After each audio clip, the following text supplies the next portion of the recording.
जोबोद रंजाथाव आरो मानो होनबा आं जेला आलायारनखौ खालामदों 86 आव 1986 आव बेनिफ्राय 87 निफ्राय आं गुवाहाटियाव दंमोन बे समाव आसामाव एजिपि गभर्नमेन्ट गोदान गभर्नमेन्ट फैदोंमोन बे समाव बिराद जागरन आसामाव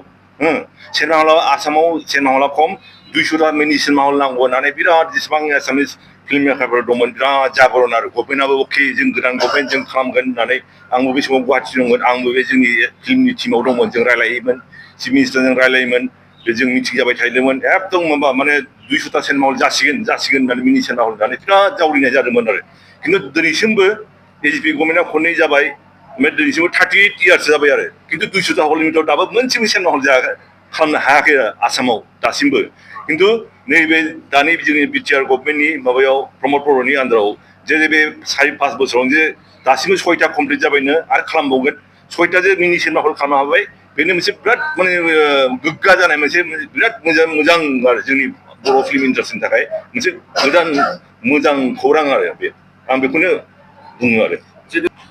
नांगौ जोंना माने बर'आ दासिमबो माने जोंहा टरिंआवसो माने गामि गामि थुम्बु खालामनासो देखायो बेजोंनो सोलिगासिनो दं माने फोथांना लाखिगासिनो दं आरो अनेक खस्थ' मस्थ'यै आरो दा जुदि नै दा 6टा जाबाय बे फैगौ बोसोराव बेदिनो 10टा जाथों आरो 12टा जाथों जुदि जोंनाव जुदि मिनिमाम 50टानिफ्राय जुदि 80टासो बे जुदि हल जायोबा होमबा जोंनि माने फिल्म इन्डास्ट्रिया बिराद गोग्गा जागोन आं सानो फैगौ माने धरक माने 5-10 बोसोरनि उनाव बेदिनो 50निफ्राय 80टा बा 100टासो बर' सिनेमा हल जागोन आरो